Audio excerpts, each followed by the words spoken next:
Good morning, everybody. We're live from the birdhouse. It is May 17th, and today we're giving an update on the avian influenza outbreak that has been making headlines around the U.S. and certain parts of the country. So, we'll give you an update on that and whether or not you should be concerned about the birds in your backyard.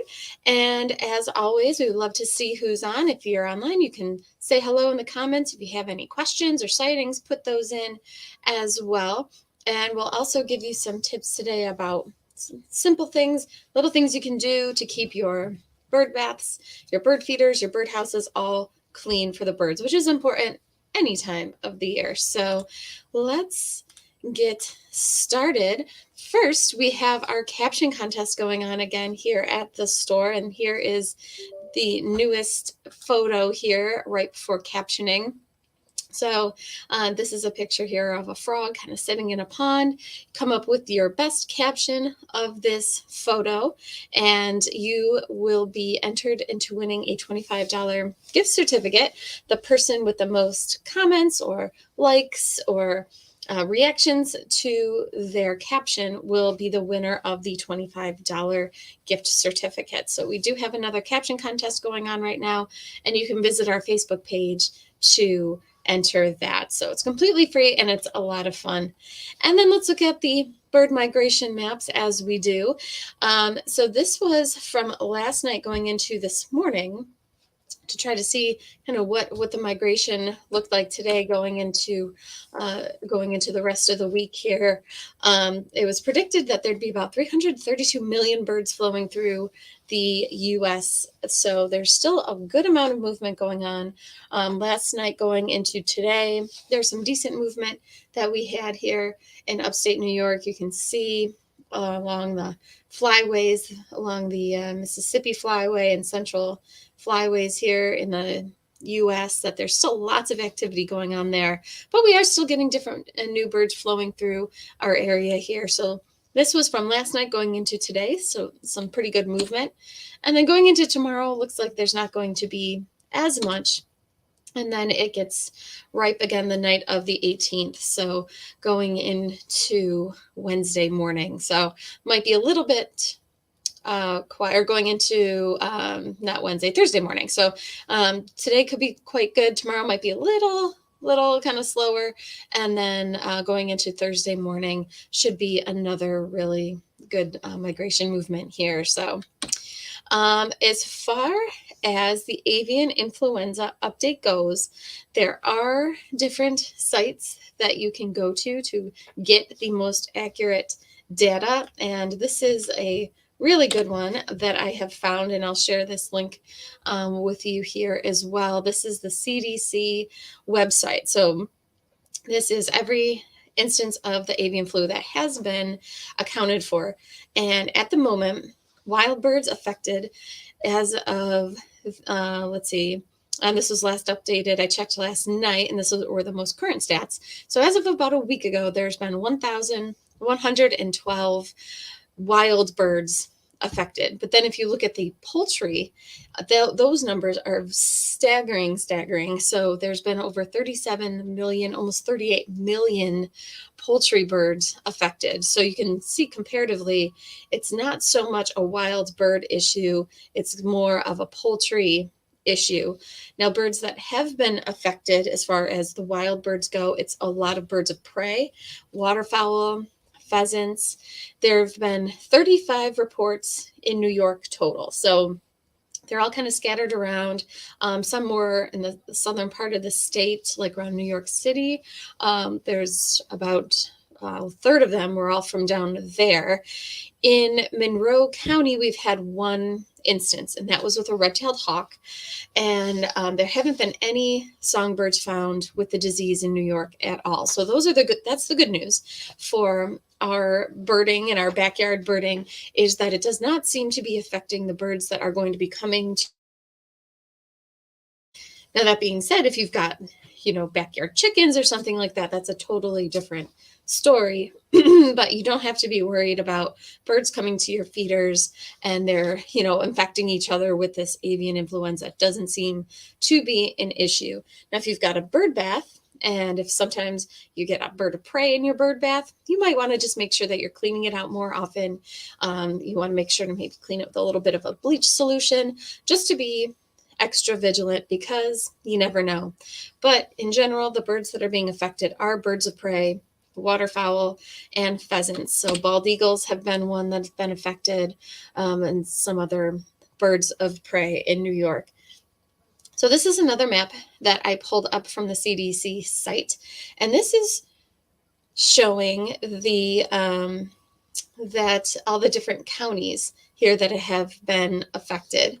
And so here in Monroe County, we've had one case, and then there's been other cases sprinkled around. With the major cases are down here. About a third of them have been down in the New York City area. I just see Gail popped on and says she can't hear sound. I'm wondering if it's just Gail, or if you guys can hear. If you can make a comment there, if you can hear the sound, that would be great, just so we know my microphone is working. So here is a map where you can see where it has been around in the state. And like I said, Monroe County has just had one instance, and that was with a red-tailed hawk. Okay, so then on this website, which I think is a really great resource, is you can pull up, you can filter every single case. So you can look at it state by state. You can see what state birds were affected in, what county, the date, and the species. So really, really cool. Really cool information and data here. So this is something we've been keeping up with, just to make sure, that there's not a whole bunch of songbirds that have been affected. And at the moment, Cornell Lab of Ornithology is still not recommending taking down feeders. They're saying keeping feeders up is perfectly fine. So, and here on the New York section, I just kind of did a screenshot here of New York. In the Monroe County instance of the red-tailed hawk is listed here, and that was all the way back in April. So there haven't been any others birds affected since April 8th that have been reported. So, and you can look and see the different species affected. Bald eagle is a big one. Several great horned owls, so kind of the larger birds of prey, some swans, Canada goose, one sanderling, which is a shorebird, and then wood duck, and again, some more birds of prey. So at the moment, you are in the clear, and you shouldn't have to worry about birds getting and passing this along at your feeders. Now, that being said, you always want to keep your feeders clean, your bird baths clean, the house is clean. So I thought it would be important to go over just some different ways that you can do that. Of course, when you're cleaning your bird feeders, it's always helpful if you have one that comes apart pretty easily. And now a lot of these tube feeders do have bases on them that'll pop out. So this is one brand we carry called Aspects, which is quite popular. They're all made in the US, and they have bases that can easily be removed. So they've got these little buttons on their base. You squeeze those, and then the base of the feeder just pops out. So they're super easy to clean. This makes it really, really helpful. And when you are cleaning feeders, if you soak them in hot soapy water, so hot water with some dish soap, that's going to do most of the work for you. So if you let it soak for a while, that'll start to loosen everything up. Of course, you want to empty it out before you do any of that. Otherwise, you'll have an interesting concoction in your sink. But then using something like a bottle brush is wonderful. So if you can take the feeder all apart, that works well too. So even though these feeders are easy to remove the base, there's still parts here that can be removed. So depending on your type of feeder, it can be done in different ways. Some bird feeders just have perches that go straight through the tube, and you can pull those out. This one happens to be screwed in. So if you look inside the feeding port, you can see there's a little screw there. You can unscrew that, and that'll separate these ports. And so if you do that, that'll just make it so you get all the little nooks and crannies, because things do sometimes pile up in between these feeding ports and the tube. So if you can take it all apart, that is ideal. I believe Ed, who's on here every once in a while, his bird photos, had a really great tip once. He says, take a picture of your your bird feeder and the parts and pieces before you take it all apart. That way you know how to put it back together, because that's something that happens a lot too, is people take them apart and then forget how to put them back together. That being said, there are lots of different YouTube videos about taking apart different feeders, including feeders like our squirrel busters, which are quite popular, but kind of have a lot of moving parts. So this is a very typical tube feeder. If you can take it all apart, that's awesome. And then soak it in hot soapy water and use that bottle brush to scrub it down really well. And then once you have cleaned it, you might want to dip it in a light bleach solution. And the bleach solution is 1 part bleach to about 9 parts water. So you want to mix that up. Let the feeder sit in it for a while. Once it, with the pieces all still apart, let it sit in there.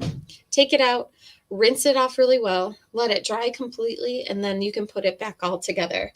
If you have a feeder with lots of little kind of nooks and crannies, or if you can't take the feeder apart, or if you have a hummingbird feeder, there are really little brushes you can get too, just to get into those little crevices and that kind of thing. So if you can't really figure out how to take your feeder apart, that's something else that you can do as well. So these are really helpful, especially with your hummingbird feeders, to clean out those feeding ports, because if you see any kind of black on there, that's mold, and that's not good for the birds. So keeping them clean is really important. And as far as keeping things fresh, of course, you want to make sure your seed is always fresh. Niger seed especially can go bad kind of quickly. It can go bad after 2 or 3 months.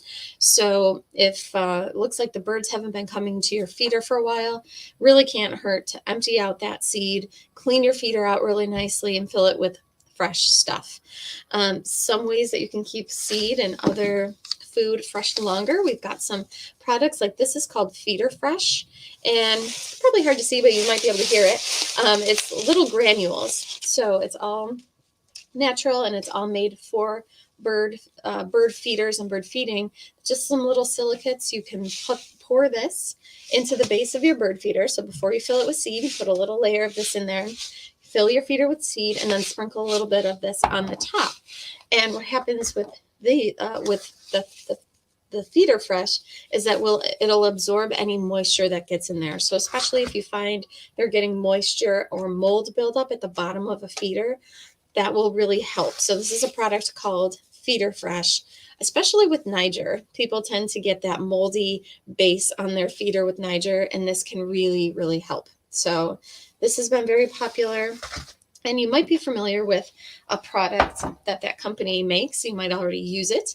This is called Nectar Defender, and kind of the same idea as the Feeder Fresh, but this is made to be put inside of your hummingbird nectar or your oriole nectar. So just using a little bit of this, once you make your nectar up, you add just a little bit, and this will keep your nectar fresh longer for more like a week or 10 days. So it's called Nectar Defender, and this will help keep your nectar fresh longer, and it lasts a long time. Like a bottle, usually, at least for me, it lasts the whole season. So you don't have to use all too much. And if you have buildup underneath your feeders, which I know happens to me quite a lot, with it being, shells or discarded seeds that the birds aren't eating, they're throwing things on the ground. That can be a place where birds congregate, but there can also be droppings under there and what have you. So you want to make sure to try to keep that clean too. So if you rake that up, that can really help. We also have something called Seed and Hull Digester, which works really well too. It's all natural enzymes. You can attach this to your hose and spray it underneath your feeders, and that will help break things down faster.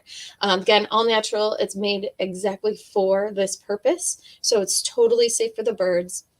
I just dilute some of this with water and pour it underneath my feeder, put it in a watering can and just pour it underneath, and that really helps break things down. So that's something else you can do, especially if you've got things building up underneath your feeder. That could be an unsafe environment for birds as well. So you just want to make sure to keep that nice and clean as well. And then finally, bird baths. So bird baths are another thing that can get real gross real quick, especially right now when there's all these, things dropping from the trees, and there's pollen in the air, and that can all get in the bird bath and make it an interesting soupy mess. So there's different things you can do to help with that.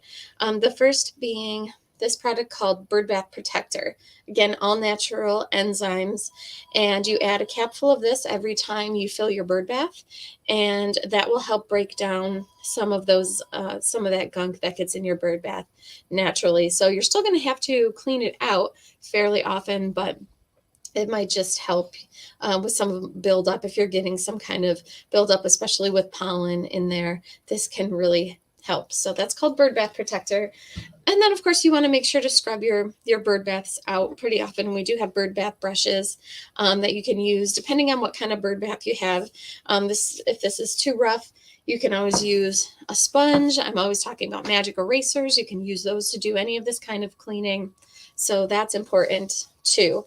And right now we're in the nesting season, so you might not being in the time of the year where you want to clean out your nest boxes, but you can once the young have fledged. So especially if you've got bluebirds right now and they're coming and going, or some of you guys have chickadees coming and going from your houses, once those young have left the house, you can absolutely open it up and clean that nest out. And that can help keep the birds and the nestlings healthy as well, because that will help keep mold from growing in there. It'll help by cleaning it out. They tend to get less parasites like feather mites and that kind of thing. So keep that in mind as well. You definitely want to clean your houses out at least once a year.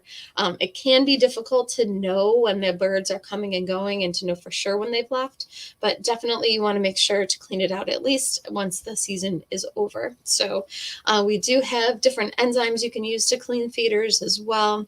Same with houses. We have sprays that you can spray in the house. And just like the company that makes the seed and hull digester, the bird bath protector, it's all natural and they're made for this specific purpose. So they are safe for the birds. So that is our update for today about the avian influenza. Thank you guys for watching. We will be back on Saturday with another broadcast. And until then, if you've got questions, you can put them in the comments right now. Let's see, it looks like the sound's going good with everybody, so that's great. Ellen, it says, "Hi Liz, enjoying my one single red robin who is loving my seed and suet. So funny seeing orioles and numerous woodpeckers too." So the robin isn't going to be your most common bird that you'll find coming to seed and suet. They tend not to, so that's pretty rare that they're coming to that, but they love the bird baths, absolutely. So you might just see them coming to your bird bath if you have them as well. Bob is on. He says, "Early Sunday morning, I heard a new bird call and pulled out the phone and used the Merlin app and found out I had a black-billed cuckoo in the neighborhood. I also discovered where one pair of orioles are building a nest, so that has been fun to watch." Oh, very cool. Yeah, here we have two different species of cuckoo. We have the yellow-billed cuckoo and the black-billed cuckoo. And recently, the yellow-billed has been the more common of the two. So that's pretty cool that you've had a black-billed cuckoo spotted, or at least heard in your yard. They can be kind of elusive and hard to find, but we do have species of cuckoo, just like the clocks. There, it is an actual bird called a cuckoo, and you can find them here in the upstate New York area right now. Lynn says, "I had an indigo bunting this Saturday. He stayed at the Niger feeder for quite a while, then pecked at the ground, hungry." So the indigo bunting, which is actually in this picture right now that I've got pulled up, yeah, they tend to like the smaller seeds. So that is exactly the feeder that you would see them on. Niger feeders, they like sunflower hearts, they'll eat millet. So any of those smaller seeds or seeds that are easy for the finches to eat. So the sunflower hearts would fall into that category. So that's a really cool sighting. Again, not your most average backyard bird, so it is pretty special when they do fly in. So it looks like that is all of your comments and questions for the day. I hope you guys have a great week and enjoy your birds, and we'll be back with another update on Saturday. Have a great day.